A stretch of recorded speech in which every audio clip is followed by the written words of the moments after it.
Shalom, Assalamualaikum warahmatullahi wabarakatuh. Om Swastiastu, Namo Buddhaya, Salam Kebajikan. Perkenalkan, nama saya Beverly Raung dari Fakultas Ilmu Keperawatan dengan NIM 2106-1068 Universitas Sariputra Indonesia Temuhun. Baiklah, saya akan memberikan materi dengan topik Filsafat Buddha, Ajaran Buddha.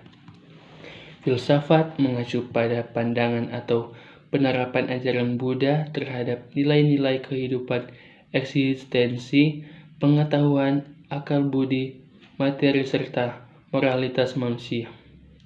Semasa hidupnya, Buddha Gautama secara personal tidak pernah mendokumentasikan apa yang ia ajarkan dalam bentuk tulisan, sehingga filsafat Buddha dibangun berdasarkan rekonstruksi yang dilakukan terhadap ajaran-ajaran Buddha yang berkembang dalam aliran-aliran Buddha pasca wafatnya beliau. Pokok kajian filsafat Buddha pada awalnya ditekankan pada dukkha yang menjadi awal permasalahan dan eksistensi kehidupan di dunia ini.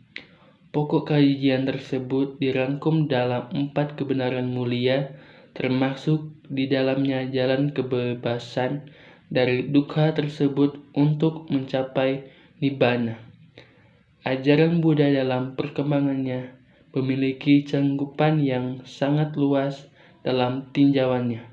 Ajaran Buddha pada masa-masa awal dari reduksi menjadi beberapa pondasi dasar, yakni pertama, 4 kebenaran mulia. Yang kedua, jalan mulia berunsur 8. Yang ketiga, karma.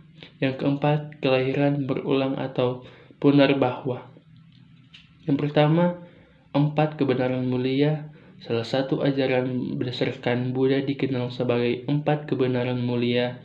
4 kebenaran mulia merupakan ajaran Buddha mengenai dukkha atau penderitaan. Menurut ajaran Buddha, untuk menghindari dukkha, maka manusia harus memahami 4 kebenaran mulia, yaitu kebenaran tentang penderitaan dukkha meliputi 5 proses atau aspek yang dialami manusia di dunia ini, yaitu kelahiran, proses penuaan sehingga kematian, kesedihan, serta keputusasaan, disatukan dengan yang tidak dicintai, perpisahan dengan yang dicintai, dan tidak memperoleh yang diinginkan. Kelima hal yang melekat pada diri manusia tersebut adalah dukkha. Kebenaran tentang asal mula penderitaan, samudaya setiap penderitaan di dunia ini menurut ajaran Buddha memiliki sebab. Contohnya, penyebab seseorang manusia dilahirkan kembali adalah adanya keinginan untuk hidup. Sumber dari dukkha atau penderitaan menurut ajaran Buddha adalah tanha, yaitu nafsu keinginan yang tidak ada habis-habisnya. Nafsu ini dibagi terwujud dari 3 bentuk yang disebut sebagai 3 akar. Kejahatan yang di dalamnya terdapat keserakahan, kebodohan, dan kebencian.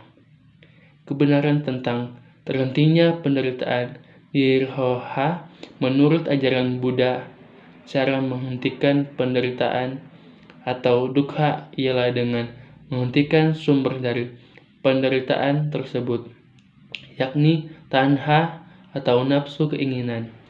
Secara singkat, jika kita menghentikan sebab, maka kita akan ada akibat yang kita peroleh dari dukkha itu sendiri.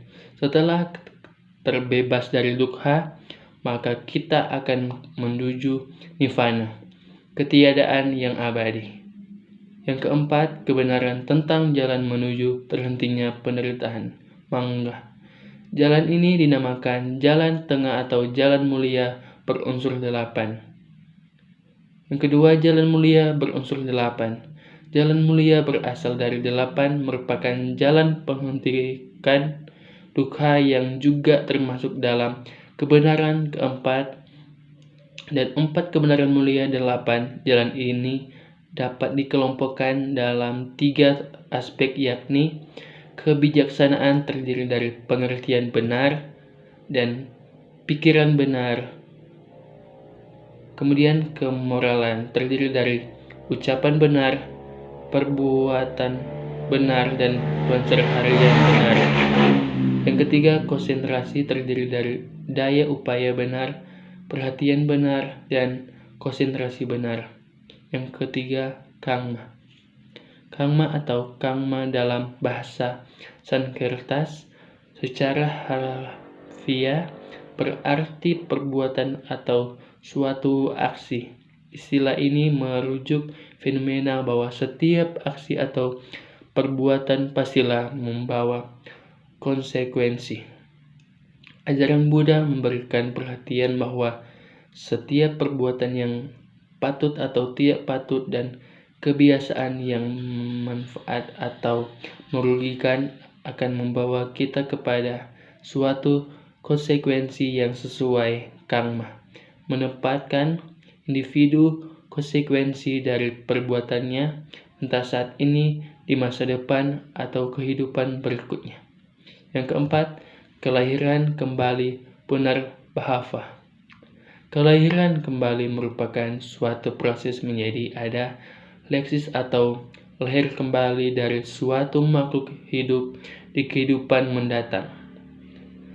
Setelah ia meninggal atau mati, proses ini berkaitan dengan karma. Perbuatannya suatu individu pada kehidupan lampau terjadinya kelahiran kembali pada suatu makhluk mengindikasikan bahwa makhluk tersebut masih memiliki keterikatan duniawi. Ajaran Buddha mengajarkan untuk menghindari kelahiran kembali melalui jalan mulia berunsur 8. Baiklah, sekian pembahasan materi saya saat ini dengan topik ajaran Buddha. Namo Buddhaya dan Sebe Sata Bhavantu Sugitata. Semoga semua makhluk hidup bahagia. Terima kasih.